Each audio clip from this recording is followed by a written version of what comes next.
పెద్దమ్మ తల్లి ఆశీస్సులతో ప్రజలందరూ సుఖ సంతోషాలతో జీవించాలని మాజీ ఎమ్మెల్యే గండ్ర వెంకట రమణారెడ్డి, ఎమ్మెల్సీ బండ ప్రకాష్ అన్నారు.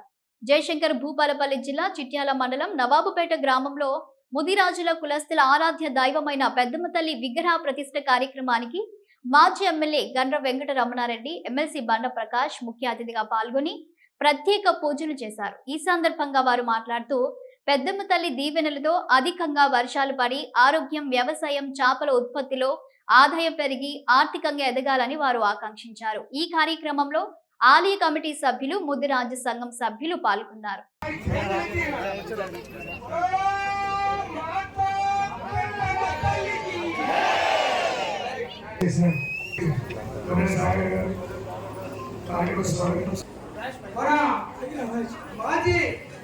చీఫ్ విప్ ప్రభుత్వ చీఫ్ మాజీ చీఫ్ విప్ గారు మరియు మాజీ ఎమ్మెల్యే గారు, గౌరవనీయులు పెద్దలు శ్రీ గండ్ర వెంకట రమణారెడ్డి గారు ఇప్పుడే మన యొక్క అమ్మవారిని దర్శించుకోవడానికి ఇక్కడ వారు ఏం చేస్తున్నారు, వారికి వారి యొక్క కుటుంబాన్ని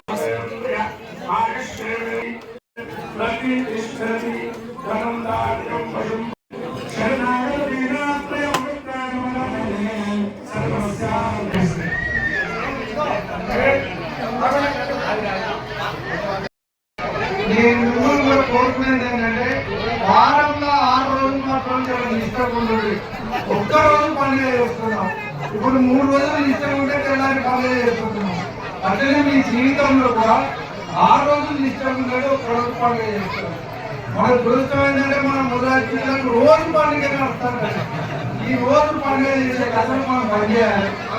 మనం వారానికి ఒక రోజు కానీ 2 రోజులు చుట్టపల్లో ఎవరో వచ్చినప్పుడు ఇంటికాడ పండుగ కావాలి. కానీ మనకు రోజు పండుగలు చేసే వాతావరణం నుంచి ఇక్కడ బయటికి కావాలి.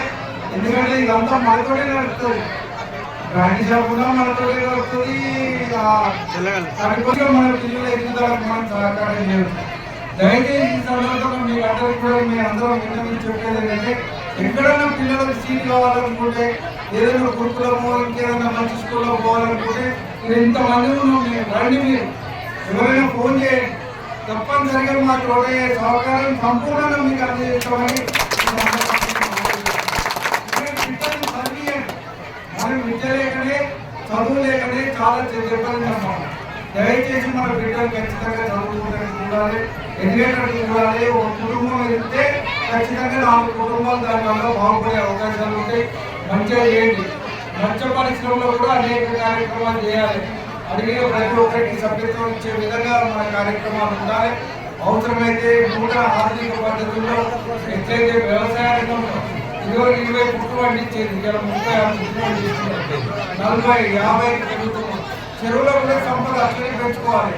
గతంలో ఏంటంటే తక్కువ తీసినామో చెరువుల సంపద పెంచడానికి కూడా మనం ఏం చేయాలి, ఎట్లా చేస్తే ఎక్కువ పైసలు పంచుతాం అనేది మనం లెక్కేసుకోవాలి. నేను ప్రతిసారి చెప్తుంటే పోయినప్పుడు లెక్క చెప్తాం. ఒక సంవత్సరం కావాలంటే మంచిగా బతకాలి అనే ఆశ పెంచాలి. మనం కూడా గౌరవంగా అందరితో మంచిగా ఉండాలి, మంచిగా పెరగాలి, మంచిగా ఉండాలి. మన గుజరాత్ పిల్లలు కూడా అందరికి తలమానికంగా ఉండాలి. ఒకే రాజకీయ పార్టీలు వస్తే పోతూనే ఉంటాయి. ఎన్నికలు వచ్చినప్పుడే అవి తప్ప ఎన్నికలు లేనప్పుడు మాత్రం దయచేసి మీకు అందరూ చెప్తున్నా, కులమంతా ఒక్క మాట మీద నిలబడే విధంగా మీరు కార్యక్రమాలు తీసుకోవాలి. ఇలా పెద్దమ్మ తల్లిని ప్రతిష్టాపించుకున్నారు కాబట్టి ఎన్నడైనా బయట ఏదైనా సమస్య వచ్చింది కాదు. మేమందరం మా పెద్దమ్మ తల్లి దగ్గర కూర్చొని ఒకే నిర్ణయం తీసుకుంటామని మీరు అందరూ చెప్పాలి. ఏ సమస్య వచ్చినా బయట ప్రపంచానికి మాత్రం మేము గుజరాత్ బిడ్డల మాత్రం పెద్దమ్మ తల్లి దగ్గర కూర్చొని ఒక్క మాట మీద నిలబడతాం బిడ్డ అని చెప్పండి. బయటికి పోయాక ఎన్నెన్నో ఉంటాయి, అవి నడవని అనేవి నడుస్తూనే ఉంటాయి. దయచేసి ఈ రకమైన ఐక్యత మీరు రూపొందించుకున్నారు. మన సమాజం బాగుపడుతుంది, మనం బాగుపడతాం, మన బిడ్డలు బాగుపడతారని మరొకసారి మిమ్మల్ని అందరినీ కోరుకుంటూ మరి ఇక్కడికి వచ్చిన బంధువులు ఈరోజు నవాబుపేట గ్రామంలో ఎంతో భక్తిశ్రద్ధలతో ఆలయాన్ని నిర్మించుకొని అమ్మవారిని ప్రతిష్ఠించుకున్న సందర్భంగా ఈ కార్యక్రమాన్ని నిర్వహిస్తున్నటువంటి మరి మన ఈ ఆలయాన్ని నిర్మించి ఇప్పుడే అమ్మవారిని ప్రతిష్ఠిస్తున్నటువంటి వ్యక్తులందరికీ, అయ్యగారులందరికీ, ఈ గ్రామంలో ఉన్నటువంటి గ్రామ పెద్దలకు, ఆడబిడ్డలకు, మన మండల ప్రముఖులకు గుజరాత్ సోదరులకు సోదరులందరికీ కూడా హృదయపూర్వక నమస్కారం. గుజరాత్ సోదరుల యొక్క ఆరాధ్య దైవమైనటువంటి పెద్దమ్మ తల్లి యొక్క ఆలయాన్ని నిర్మించుకుని ఈ రోజు రంగరంగ వైభవంగా చాలా మరి చెప్పాలంటే పెద్ద పండుగలాగా ఈ రోజు యొక్క కార్యక్రమం జరుపుకోవడం చాలా సంతోషం. మరి ఎందుకంటే ఈ ప్రాంతంలో ఉండేటువంటి గుజరాత్ సోదరులు నీటిని నమ్ముకుంటే మత్స్య సంపద పెరగడం, దానివల్ల నీకు కూడా కొంత ఆదాయం రావడం జరిగేటువంటిది. నేను గతంలో శాసనసభ్యుడిగా ఉన్నప్పుడు సరివాగు మీద ఒక మంచి చెక్ డ్యామ్ కడితే నిత్యం అందులో మీ అందరికీ కూడా ఉపాధి దొరుకుతున్నటువంటి మంచి లక్ష్యంతో మీ అందరికీ నిర్మించడం, దానివల్ల వ్యవసాయ రంగానికి ఇటు మీ అందరికీ కూడా ఉపయోగపడుతున్న ఒక మంచి సంకల్పంతో చేయడం జరిగింది. దాని యొక్క ఫలితాలు ఇప్పుడు వస్తున్నాయి. అందరూ కూడా రాబో రోజుల్లో ఆ భగవంతుడి ఆశీర్వాదంతో మంచి వర్షాలు పడి అందరూ కూడా బాగుండాలి. అమ్మవారి యొక్క దివ్యాస్థితులు అందరూ కూడా ఉండాలని సందర్భంగా తెలియజేస్తూ మరి ఆలయ నిర్మాణం సందర్భంగా చాలా ఆలయాలకు పెద్దమంది ఆలయాలు కానీ లేకపోతే గౌరవ సోదరులు నిర్మిస్తున్నటువంటి ఎల్లమంది దేవాలయాలు కానీ ఏదో ఉడతా భక్తిగా నాకు తోచినటువంటి సహాయ సహకారాలు అందిస్తూ వచ్చినా మరి ఇక్కడికి వచ్చి కూడా మీరు అడిగినా అడగకపోయినా నా వంతు బాధ్యతగా 50,016 రూపాయలు ఆలయ